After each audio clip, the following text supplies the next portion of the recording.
Bonjour et bienvenue sur Algomius. Aujourd'hui nous démarrons une nouvelle série de vidéos qui va parler cette fois-ci de cryptage. On va essayer de voir comment finalement on peut passer de l'information, mais en fait en rendant l'information cryptée, c'est-à-dire qu'elle ne va pas être décodée si quelqu'un de mal intentionné pouvait tomber dessus. On avait déjà vu dans les vidéos sur la base de données les fonctions de hachage qui permettaient justement à un mot de passe de ne pas être en clair dans la base de données. Là, le cryptage, c'est un petit peu différent. Cette fois-ci, on ne veut pas juste rendre le message illisible, mais on veut que le message illisible puisse être retranscrit de nouveau dans quelque chose d'intelligible. C'est-à-dire que le processus retour doit être possible aussi. On doit pouvoir décoder le message. Alors aujourd'hui, on va s'intéresser à un codage qu'on appelle le codage César, qui est un codage très simple, mais qui va déjà nous expliquer un petit peu les principes de cryptographie. Le fait qu'on va devoir avoir une fonction de codage et une fonction de décodage pour de nouveau avoir le message initial. Alors, pourquoi est-ce qu'on appelle ça le codage César ? Eh bien, on estime que c'est Jules César qui l'a utilisé le premier, et ça lui permettait de transmettre des ordres à ses armées, et même si les messagers étaient capturés, en fait, on ne pouvait pas comprendre le message qu'il avait envoyé à ses troupes. On dit qu'à l'époque, en fait, il l'utilisait sur l'alphabet grec en plus, puisqu'il estimait que les gens qui étaient instruits à Rome parlaient le grec, alors que la plupart des autres personnes, encore barbares, en fait, ne le parlaient pas. Donc il avait une double sécurité, il se basait déjà sur l'alphabet grec, et en plus, il cryptait ces messages, et permettait justement aux personnes qui recevaient ces messages d'avoir toutes les clés en main pour pouvoir décoder le message et enfin comprendre l'ordre qu'ils avaient reçu de César. Donc sans plus tarder, essayons de comprendre comment est-ce que cela fonctionnait. Alors je ne vais pas utiliser l'alphabet grec, qui est quand même un petit peu plus complexe à comprendre. On va se baser aujourd'hui sur l'alphabet qu'on utilise tous les jours. Et encore, on va utiliser que les lettres en majuscules. On pourrait utiliser les lettres en minuscules, mais là, de toute façon, une fois que vous aurez compris le principe, vous saurez comment faire. Alors j'ai mes lettres qui sont ici en majuscules, et en fait, le codage César va simplement faire un décalage d'un nombre de caractères sur la droite ou sur la gauche. Donc là, on va l'utiliser sur la droite. Par exemple, si je reprenais toutes mes lettres, en fait, on pourrait, si je les décalais de 1, 2, 3, ici, je me rends compte que je pourrais décaler donc mon tableau et je pourrais dire qu'un message que A correspondrait pour l'instant à rien, on va voir comme ça, on va voir plus tard comment est-ce qu'on va régler le problème. D correspondrait à A, E correspondrait à B, F correspondrait à C dans la conversion. Et en fait, ces trois caractères-là de fin, qu'est-ce qu'on ferait avec ? En fait, on les remettrait au début et on aurait une codification qui serait complète. Essayons de voir si tout fonctionne correctement. On pourrait avoir, par exemple, à écrire le mot-clé bonjour. On pourrait vouloir dire bonjour. Donc je vais écrire tout en majuscule. Bonjour, en fait, on s'aperçoit que le B ici serait converti en Y. Le O serait converti en L. Le N serait converti en K. Le J serait converti en G. Le O serait converti en L. Le U serait converti en R. Et le R serait converti en O. Et donc vous voyez qu'on obtiendrait quelque chose de gros. Ça ressemble un petit peu à le nom d'un meuble suédois. Mais en fait, on s'aperçoit que notre bonjour a été crypté. C'est-à-dire que maintenant, il est illisible. Et l'intérêt du cryptage, c'est justement de pouvoir revenir en arrière. Et ça, vous avez compris le principe. En fait, il suffit de faire le transcodage arrière quand on reçoit un message. C'est-à-dire que si maintenant je reçois mon message, eh bien, il suffit de regarder dans la ligne du bas. Le Y va correspondre à B. Le L, ici, va correspondre à la lettre I. Non, le L, pardon, je me suis trompé. La L dans la lettre du bas va correspondre à la lettre O. Et ainsi de suite. Et on va recomposer le nom bonjour. Donc vous voyez que en cryptographie, on a toujours le codage qui permet d'aller dans un sens, et on a toujours une fonction de décodage qui va nous permettre de récupérer l'information originelle. Et ça, c'est dans tous les mécanismes de cryptage. Après, les mécanismes de cryptage sont de plus ou moins complexes, mais le principe est toujours le même. Donc là, par exemple, le codage César classique est un décalage de 3, on s'aperçoit aussi que l'on pourrait décaler dans n'importe quel sens. On pourrait décaler de n'importe quel nombre. On pourrait même décaler d'un nombre supérieur à 26, qui décalerait qui ferait plusieurs tours, un tour, deux tours, et ainsi de suite. Et donc on va essayer d'écrire l'algorithme qui va nous permettre de retrouver, finalement, comment coder un message en algorithme César et comment décoder cet algorithme en codage César. Et on va voir aussi que comment est-ce qu'on pourrait finalement, sans qu'on ait la fonction de décodage, réussir quand même à retrouver le message. Et montrer que ce code en fait est quelque chose de très simple et qu'il ne faudrait pas utiliser pour les messages avec une information cruciale. Donc la première chose à voir, c'est que en fait, l'ordinateur, lui, il n'aime pas tellement travailler avec des lettres. Il va plutôt aimer travailler avec des chiffres. Et c'est pour ça que, à chaque fois qu'on va travailler sur une variable tableau, ça maintenant vous en avez pris l'habitude, ce que va faire l'ordinateur, c'est qu'il va coller un indice à chacune des lettres. 0, 1, 2, et il va continuer jusqu'à 25. Ok. Il va faire exactement pareil en bas. Donc, ce qui va se passer ici, c'est que lorsque l'on aura à convertir un nombre, ce qu'on va faire, c'est qu'on va prendre l'indice de départ. Donc, type, je vais juste faire l'exemple pour le B de mon jour. On va récupérer l'indice ici de B, qui est 1. On va appliquer un décalage de 3.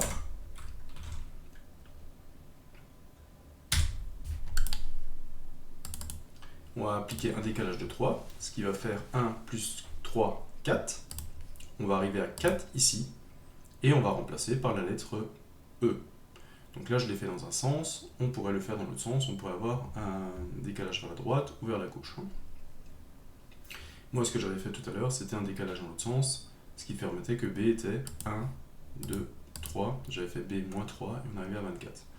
Donc là, vous voyez le principe déjà, pour avoir un de décalage, on prend le nombre qui est associé, l'indice qui est associé à la lettre, on additionne 3, le décalage au nombre, et on se retrouve avec la nouvelle lettre. Le seul problème maintenant qui va se poser, c'est que vous voyez qu'en fait, il y a une notion de cycle dedans. C'est-à-dire que si maintenant j'avais par exemple la lettre Z et que j'additionnais 3, eh bien je retomberais sur 28. 28 en fait, c'est pas un nombre, 28 ne correspond à aucune lettre. Et c'est là en fait qu'on va utiliser une opération qu'on a déjà vue plusieurs fois, qui est le modulo. Le modulo, c'est une opération qui va vous donner le reste de la division entière. Là, ce que nous voulons, c'est un nombre compris entre 0 et 26. Et en fait, vous allez apercevoir que le reste de la division entière par 26, c'est justement un nombre compris entre 0 et 26. Donc ce qu'on va faire, c'est qu'en plus du décalage, on va prendre le reste de la division entière par 26. Ce qui fait que 25 divisé par 26, 28, on avait 25, on rajoute 3, on arrive à 28. 28 divisé par 26, ça fait 1, reste 2. Et donc 2, en fait, on s'aperçoit que ça va correspondre à la lettre C. Et j'aurai bien mon cycle qui a été réalisé. Donc on refait rapidement. Si jamais je veux convertir mon Z avec un décalage de 3, normalement, je devrais avoir 1, 2, 3. D'accord ? Donc, ce que je vais faire, c'est que 25 plus 3, ça va me donner 28. Et je vais faire ensuite 28 modulo 26, ce qui va me donner le reste de la division entière par 26. 28 divisé par 26, ça fait 1, reste 2. Et le 2, ici, est le reste, est alors je vais mettre celui-là en rouge, est maintenant l'indice qui correspond à C, la valeur par laquelle je vais remplacer Z. Et donc j'ai réussi à faire mon cycle.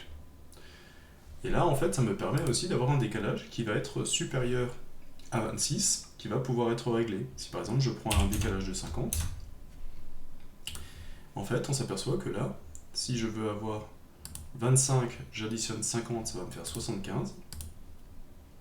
Donc je vais faire 25 plus 50, ça va me faire 75. Et 75 modulo 26. Alors, 75 modulo 26, ça va nous faire, ça va faire 52. 52, ça fait 2. Ça fait 2 et il reste 23, si mes calculs sont bons. Il reste 23, et donc 23, ça va être remplacé par la lettre X. Et donc vous voyez que 50, ça va faire un tour de boucle beaucoup plus important. Ça va même faire 2 tours de boucle. Mais le modulo, en fait, va gérer ce cas-là. Et donc, vous pourrez avoir des décalages qui sont supérieurs à 26. Ça ne fait pas vraiment de sens, mais en tout cas, notre fonction sera robuste et elle pourra admettre des paramètres qui sont même au-delà de ce que l'on demande. Ok, très bien. Il n'y a plus qu'à écrire l'algorithme, du coup. Donc pour ça, je vais ouvrir un notepad, un bloc-notes, et on va essayer de retrouver, de rassembler toutes les opérations que l'on a mis là-dessus. Donc ce qu'on va faire, c'est qu'on va déjà écrire une fonction d'encodage, qu'on va écrire encode César, qui va prendre en paramètre une chaîne de caractères,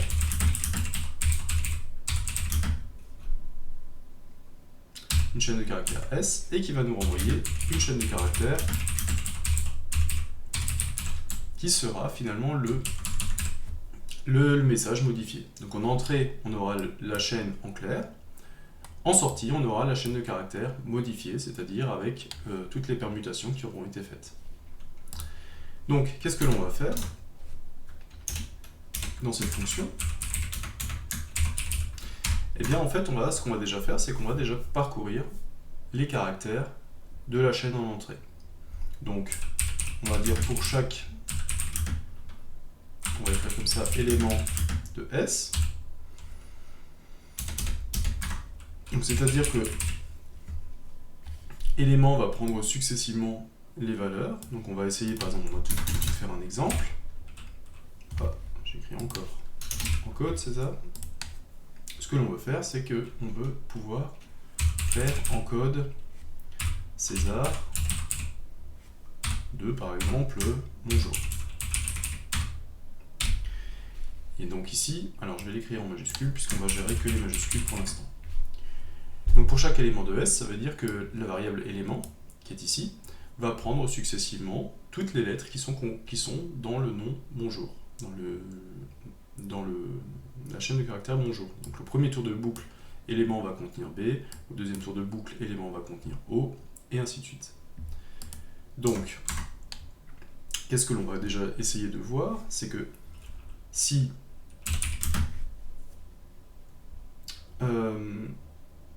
élément donc, est une lettre majuscule, c'est le seul moment où on fera un remplacement, alors, parce qu'effectivement, on pourrait avoir d'autres caractères que l'on ne veut pas modifier. Par exemple, on pourrait avoir des espaces, on pourrait avoir des virgules, des points, et ce genre de choses. Donc si on n'a pas une lettre majuscule, qu'est-ce qu'il faut faire? En fait, il faut conserver la chaîne telle qu'on l'a. Là, on s'aperçoit qu'on va avoir besoin d'une variable locale. Et cette variable locale, elle va contenir, en fait, la chaîne codée. Cette variable locale, en fait, c'est également une chaîne de caractères. Au début, ma chaîne codée ne contient rien du tout. Elle est vide. D'accord.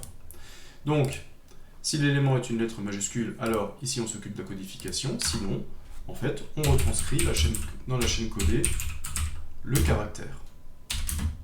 C'est-à-dire qu'on ajoute à la chaîne codée le caractère élément, celui qu'on est en train de traiter.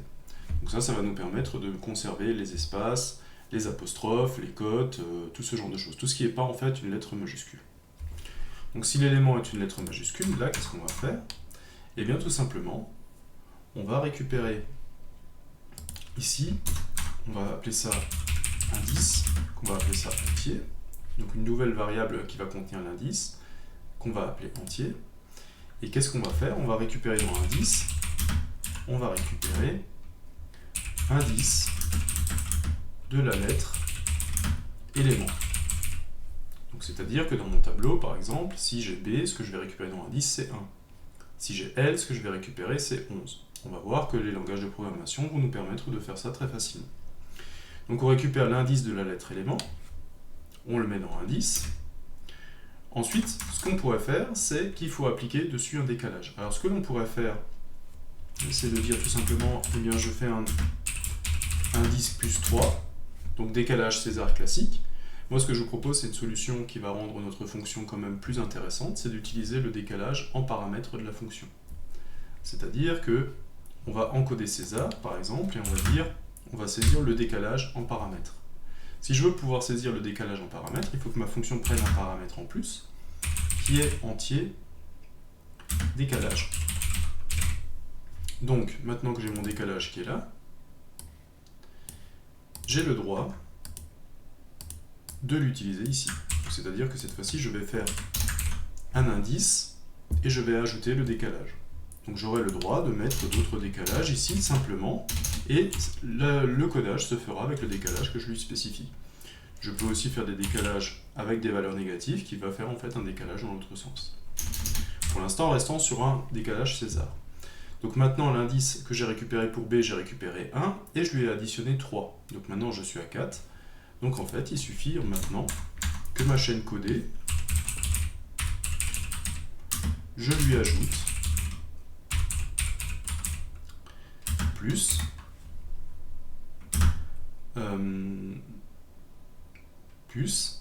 la lettre au rang indice. Donc c'est-à-dire que si par exemple là, si je reprends par exemple la première lettre, c'est le B, donc j'ai ici mon B, on va essayer de voir comme ça, j'ai ma première lettre, c'est mon B, je récupère l'indice de B qui est 1, donc là j'ai mon élément qui est B, j'ai mon indice, j'ai l'élément B, je vais remettre un peu les couleurs, tac. L'élément B, si je lis dans mon tableau, l'élément B a l'indice 1. Puis ce que je fais dans mon algorithme, je rajoute le décalage, donc là le décalage, j'ai mis que c'était 3, donc mon indice devient 4, et dans mon indice 4, qui est maintenant ici, je vais récupérer la lettre qui correspond à l'indice 4, qui est en fait E. Donc le code, ça devient E. Et je l'ajoute à une chaîne de caractères qui va se composer petit à petit, et qui va recomposer tout le message codé. Ok, très bien, donc ça fonctionne. Là, j'ai maintenant mon algorithme qui fait la variable de codage. Donc, j'ai ma chaîne bonjour, j'ai mon entier de décalage. Si jamais on voulait rajouter la conversion des minuscules, par exemple, eh bien en fait, ça serait pas très compliqué. Il suffirait de rajouter un bloc qui va gérer la lettre minuscule. Alors là, on pourrait même mettre tout simplement une lettre. Vous allez voir que c'est plus dans le langage de programmation qu'il faudra faire la distinction. Parce qu'en fait, on s'apercevrait qu'on n'a pas forcément le même indice, qu'on ait un A majuscule ou un A minuscule. Il ne faudrait pas mélanger les deux. Et donc en fait, on va voir qu'il y a une précaution à prendre au niveau de la programmation. Donc notre fonction d'encode, elle est déjà faite, tout simplement. Et si maintenant, en fait, je voulais faire ma fonction de décodage, eh bien, qu'est-ce qu'il faudrait que je fasse? Eh bien, tout simplement, je m'aperçois ici que j'ajoute un décalage, tout simplement. Et en fait, ce que je pourrais faire, si je ne voulais pas écrire une fonction de décodage, en fait, il suffirait que le message encodé, donc ici j'ai un message codé, je pourrais tout simplement me baser sur la méthode d'encodage que je viens d'écrire. Cette fois-ci, je prendrai le message codé, ici, et je récupérerai donc le code. Je récupérerai donc le code, non, le message clair. Je récupère mon message clair, et comment je fais ça? Et bien simplement, si j'ai fait un décalage de 3 dans la méthode d'encodage, il suffit que je fasse un décalage de -3, c'est-à-dire que je fasse le décalage d'autant de caractères mais dans l'autre sens, et j'arriverai à décoder mon message. Je peux utiliser finalement la fonction d'encodage pour décoder aussi du César. Ok, très bien. Il suffit en fait maintenant de l'écrire en Python, et en fait notre problème sera réglé. Vous allez voir qu'il y a quelques subtilités qu'on va voir, notamment pour savoir si une lettre est une majuscule ou une minuscule. Donc, pour Python, ce que je vais faire, c'est que je vais prendre un Visual Studio Code et je vais écrire le code de mon algorithme. Alors, ce qu'on veut pouvoir faire, on l'a dit, ce que l'on veut pouvoir faire, c'est que l'on veut pouvoir écrire quelque chose qui dit, par exemple, on encode en César la chaîne bonjour et on lui fixe un décalage. Ça, je veux pouvoir l'écrire. Ok. Ça, on va pouvoir vérifier que notre fonction marche. Donc, une fonction en Python, elle s'écrit comme ça. Donc, elle a un nom. On l'appelle encode César. Elle contient en paramètre une chaîne de caractères et un décalage.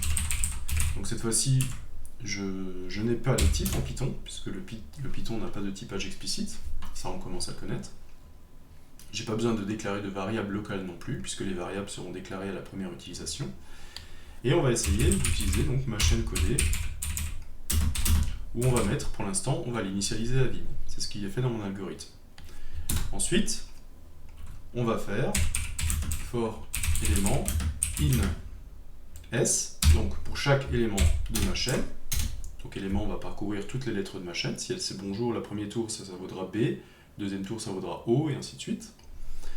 Et ensuite, ce que je vais essayer de faire, c'est que maintenant, essayer de mettre en place si élément est une lettre majuscule. Donc ça va être un if. Et élément, comment je vais pouvoir le tester? Eh bien, tout simplement, je vais dire, est-ce que élément est inférieur ou égal à A, et élément est inférieur ou égal à Z. Et donc là, je sais que je vais rentrer là-dedans. Alors comment ça marche ça? Comment est-ce que je peux dire en fait qu'une lettre est supérieure à une autre? Eh bien tout simplement, c'est dit en fait dans la table ASCII. Vous savez en fait que l'ordinateur, lui, préfère manipuler les chiffres et les nombres plutôt que les lettres. Et donc quand vous lui donnez des lettres à traiter, lui, qu'est-ce qu'il va faire? Il va associer un nombre à la lettre. Et vous voyez que A majuscule, il va l'associer à la valeur 65. Et vous voyez que les lettres sont rangées par ordre alphabétique. Et donc, quand on compare A qui vaut 65 à B qui vaut 66, eh bien en fait, B est plus grand que A. Et donc, j'ai le droit d'utiliser des opérateurs de comparaison sur les lettres. Mais en fait, ce n'est pas les lettres qui vont être comparées, c'est leur représentation décimale. Donc la table ASCII, elle va être très importante pour notre problème de César, vous allez le voir par la suite. Donc, je suis dans le cas maintenant où je sais que élément est une lettre majuscule. Donc, il faut que je récupère l'indice de ma lettre. Alors comment je peux récupérer l'indice de ma lettre? On pourrait imaginer très bien faire par exemple un dictionnaire. On pourrait faire un dictionnaire où on mettrait par exemple que chacune des lettres, représenter chacune des lettres par son indice. Et donc, on pourrait par exemple faire ça et dire par exemple que dans mon dict, je récupère l'indice de A et ainsi de suite. Et ensuite, il faudrait une structure inverse qui permettrait de récupérer à partir d'un indice, retrouver la lettre. Alors ça c'est un petit peu compliqué, et puis en plus ça va nous faire des grosses structures, et en plus on a quelque chose qui peut nous servir largement, c'est la table ASCII. La table ASCII, elle va associer à chacune des lettres, finalement, la valeur en décimale. Et à partir de cette valeur en décimale, on voit déjà que les tables sont triées. Donc, ce que l'on va faire là-dessus, on va essayer dans idle, on va voir qu'on a une fonction qui s'appelle ord, qui va nous donner par exemple la valeur ASCII de A. Ok, 65. Alors nous, c'est pas vraiment le cas qu'on avait prévu, nous on voulait que A soit 0. Et bien en fait, tout simplement, ce qu'on va utiliser, c'est qu'on va prendre chacune des lettres, et on va lui enlever l'ordonnée de A. Donc à chacune des lettres, on va lui enlever 65. Par exemple, A, mon premier exemple, si je lui enlève l'ordonnée de A, je vais me retrouver à 0. Donc A correspond à 0, c'est bien ce que je voulais. Maintenant, si je veux faire par exemple l'ordonnée de la lettre L, eh bien, je vais aussi lui enlever l'ordonnée de A. Et ça va me récupérer 11. Et si je regarde dans ma table, j'ai bien 11 qui correspond à L. En fait, ce que j'ai fait, c'est que, tout simplement, j'ai fait un décalage de toutes les lettres dans la table ASCII. j'ai enlevé 65 à toutes les lettres. Donc A devient 0, B devient 1, C devient 2, D devient 3, et ainsi de suite. Et donc en fait, j'ai récupéré l'indice de ma lettre dans mon tableau. C'est exactement ce que je voulais faire. Ok? Très bien. Donc on va essayer de prendre une Visual Studio Code, on va récupérer l'indice, tout simplement. Ça va être l'ordonnée de mon élément, moins l'ordonnée de A. Ok, donc là j'ai l'indice. Maintenant, j'ai plus qu'à ajouter le décalage. Donc le décalage qui m'est donné en paramètre. Et cette fois-ci, j'en ai presque fini avec mon algorithme. Il me reste cette fois-ci encore à mettre la chaîne codée. Donc récupérer dans la chaîne codée plus la lettre au rang de l'indice. Donc cette fois-ci, je donne ma chaîne codée égale chaîne codée plus, et cette fois-ci je veux récupérer finalement la lettre qui se trouve à l'indice.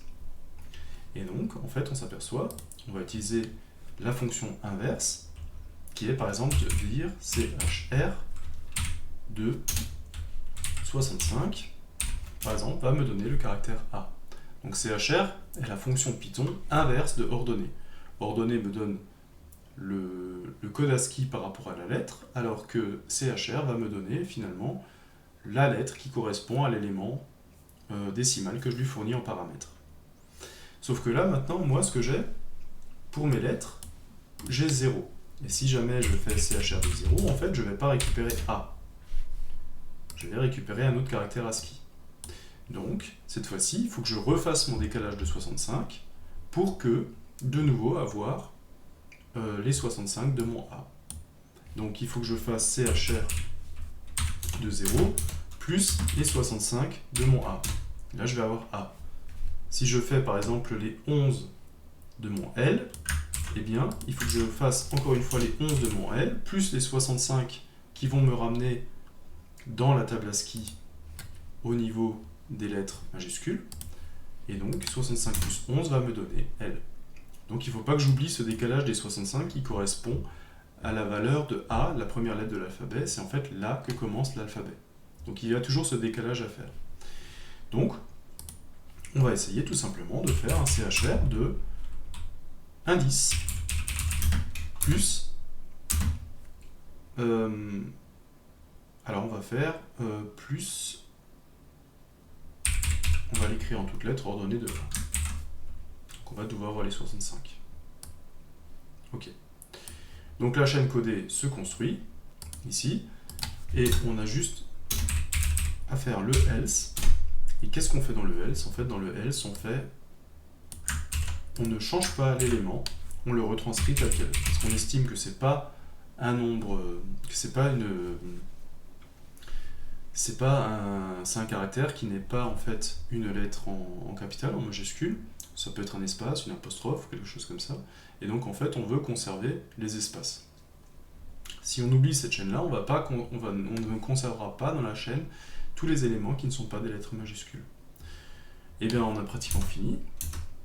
Il suffit de faire finalement maintenant un return sur la chaîne codée. Et on va pouvoir tester notre fonction. Donc là pour l'instant j'ai que des lettres. J'ai que des lettres en majuscules, on va essayer quand même de mettre des espaces dedans pour voir si notre fonction gère bien les espaces. Je vais ouvrir un terminal et on va essayer de lancer directement la fonction. Donc la fonction César, hop. Alors vous voyez qu'elle a bien converti ma chaîne bonjour à vous. Pour l'instant on voit qu'elle a déjà bien conservé les espaces. Et on va essayer de voir si le décalage de 3 a bien été respecté. Alors, elle m'a transformé le B en E, donc ça c'est bien ce qu'on avait vu. Elle a transformé le O en R, 1, 2, 3, donc ça a l'air d'être correct aussi. Et elle a transformé par exemple le N en Q, donc là aussi je pars de N, 1, 2, 3, et on arrive sur Q, donc elle a bien fait, effectivement la fonction fait bien ce qu'on lui demande. Ok, super. Si je reprends la chaîne qui est ici, on va essayer de voir. On va essayer déjà de la récupérer ici, tout simplement.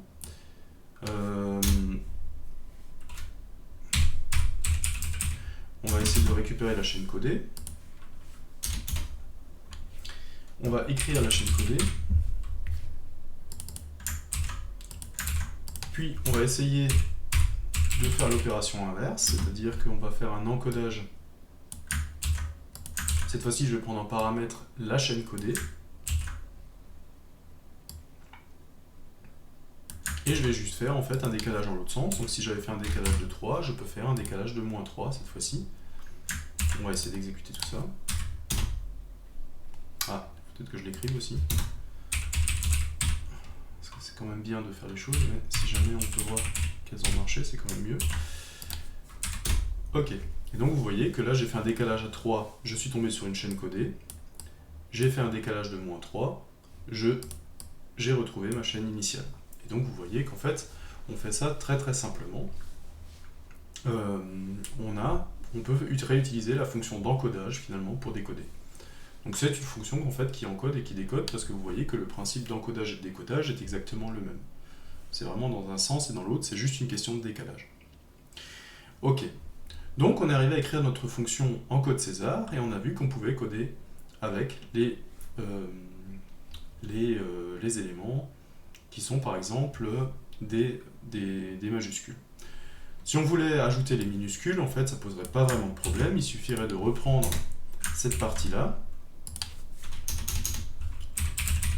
de mettre le elif ici, donc else if, donc si j'ai un élément majuscule, maintenant il suffirait de mettre si j'ai un élément minuscule, donc compris entre petit a et petit z. Cette fois-ci, l'ordre d'éléments, en fait, ce qu'on va enlever, c'est plus les 65 du grand A, mais cette fois-ci, on va essayer de enlever le décalage finalement qui se trouve entre les minuscules, parce que vous voyez que le A minuscule est 65, le A minuscule, lui, est 97. Donc cette fois-ci, il faut que j'utilise le décalage des lettres minuscules. Donc cette fois-ci, c'est petit a que j'enlève, et la chaîne codée, cette fois-ci, quand je la recompose, il faut que je mette un petit a également. Et donc cette fois-ci, je vais arriver finalement à coder. Je vais juste mettre mon bonjour en minuscule, et on va s'apercevoir que maintenant, j'ai également la possibilité de coder des minuscules. Vous voyez que là, j'ai le mot en majuscule, là, j'ai le mot en minuscule, et vous voyez que la conversion a été faite exactement de la même façon, mais on a écrit maintenant les minuscules en minuscules, les majuscules en majuscules. Donc on peut faire énormément de choses comme ça. On pourrait aussi imaginer de décaler les chiffres, par exemple. Ça pourrait être quelque chose qui est faisable aussi. Maintenant, je pense que vous commencez à voir un petit peu quelle est la logique qui serait derrière. Ok.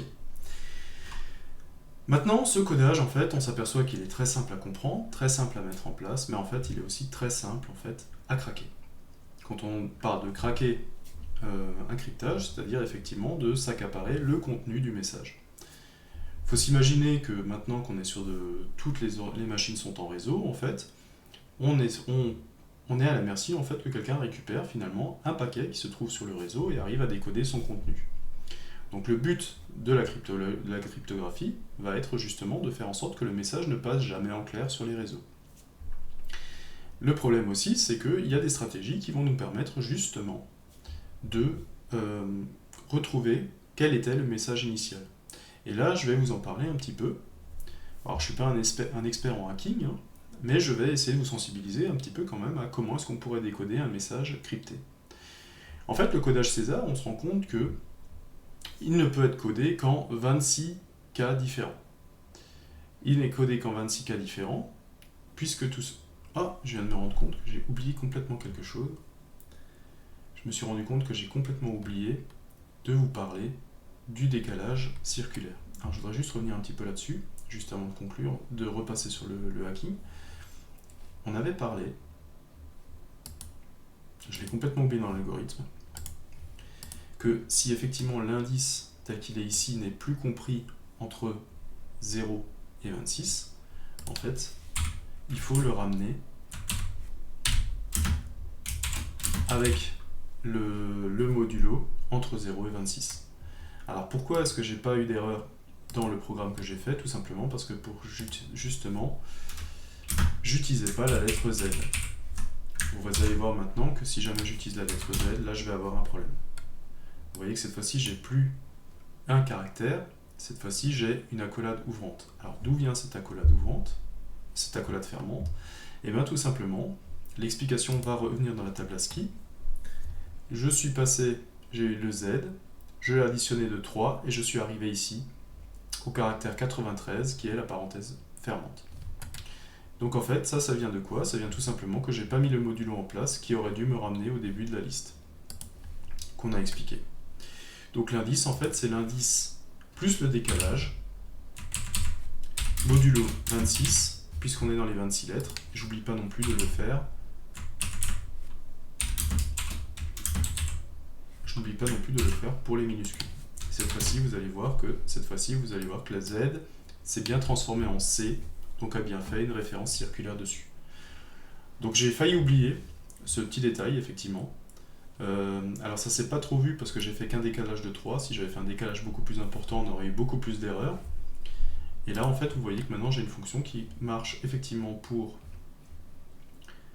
les majuscules, les minuscules, et qui fait bien une référence circulaire lorsqu'on arrive à des lettres de fin d'alphabet qu'on décale. Donc l'algorithme a été modifié aussi pour avoir effectivement le modulo 26, c'est quelque chose que j'avais expliqué tout à l'heure. Donc maintenant, on parlait un petit peu des techniques de hacking qu'on peut avoir.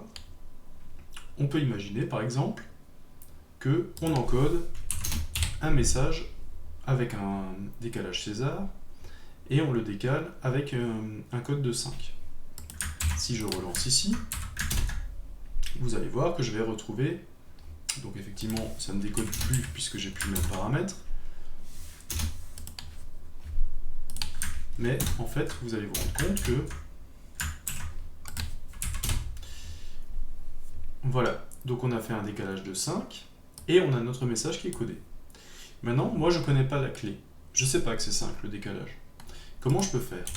Eh bien, on se rend compte en fait que dans le codage César, il n'y a que 26 décalages possibles, dont un qui est inutile parce qu'il revient en place. Et donc, ce qu'on peut faire quand on n'a que 26 possibilités, eh bien, on n'a qu'à toutes les tester.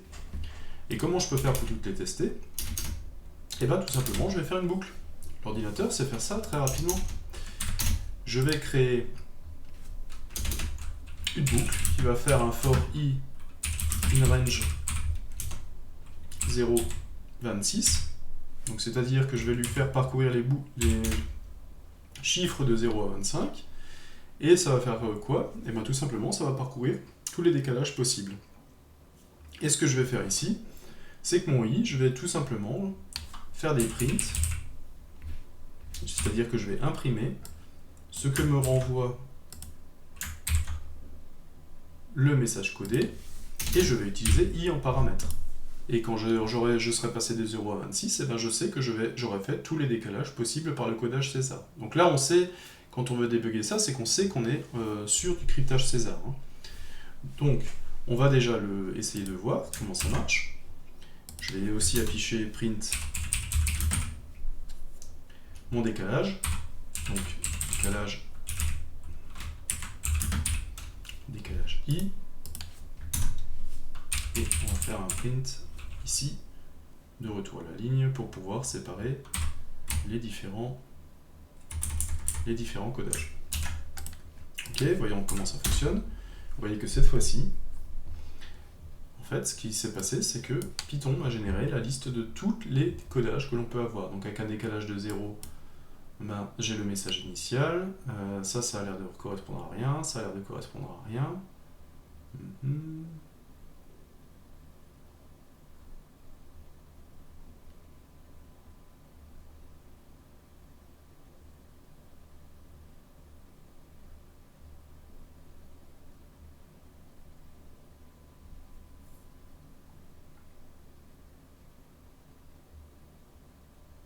Ah, je ne l'avais pas vu.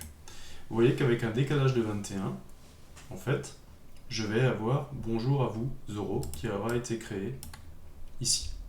Je l'ai cherché un petit moment là, avec toutes les lettres, tous les codages. Donc vous voyez qu'en fait, on a généré tous les résultats possibles de décalage. Et vous voyez qu'en plein milieu, on arrive à trouver quelque chose d'intelligible.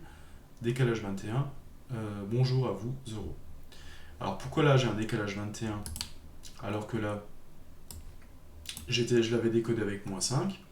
En fait, tout simplement parce qu'on va retrouver finalement les 5 et les 21. En fait, on va retrouver sur le 26, si on fait la somme, c'est les 26 lettres. Et c'est tout simplement, soit vous êtes parti dans un sens, soit vous êtes parti dans l'autre. Soit vous avez décalé vers la gauche avec une valeur négative, soit vous avez décalé vers la droite avec une valeur positive. Mais en fait, décaler vers la droite de 21 et décaler vers la gauche de 5, c'est exactement la même chose puisque vous allez tomber sur la même combinaison. Puisque la somme, vous aurez fait un décalage de 26. Ok ? Donc c'est cette notion de modulo 26 qu'on avait retrouvé là-haut, qu'on retrouve ici. Donc là, vous voyez déjà, ça c'est une méthode brute force qu'on peut employer et qui nous a permis de retrouver le message décodé.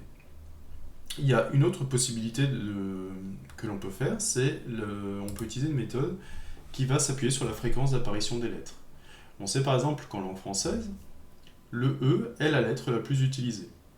Et là, vous voyez que si jamais je décale le E, par exemple le E en codage César 3, donc je vais avoir 1, 2, 3 va se transformer en H. Si tout d'un coup dans mon message c'est le H qui est la lettre la plus utilisée, on pourrait se dire que ce H représente le E, puisqu'en fait, vous voyez que si le E est la lettre la plus utilisée, eh bien, le jour où il est codé en langage César, eh bien, c'est sa codification qui sera le plus utilisée. Et donc on pourrait dire que H est équivalent à E, et à partir de là, on pourrait retrouver le décalage de César. Donc il y a plusieurs manières de trouver la solution d'un codage César, donc c'est un code qui est pratiquement plus utilisé. C'est un code qui est vraiment très très vieux et qui maintenant, avec la puissance et la vitesse des machines, en fait, ce codage a été rendu obsolète puisqu'il est très facilement, on trouve très facilement le message initial. Néanmoins, c'est un bon exemple qui va vous montrer un premier exemple de cryptographie, donc qui permet de coder dans un sens, décoder dans l'autre.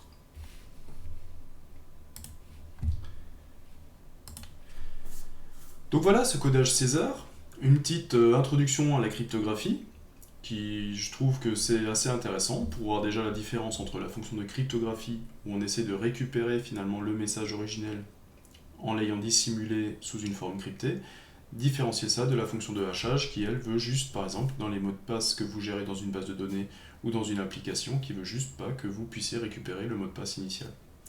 Donc deux fonctions différentes pour deux usages différents. La cryptographie c'est quelque chose quand même d'assez intéressant dans le sens en fait où vous avez d'un côté des gens qui se cassent la tête pour pouvoir protéger leur message au maximum et vous avez de l'autre côté des gens qui se cassent la tête pour que ces messages ne restent jamais secrets très longtemps.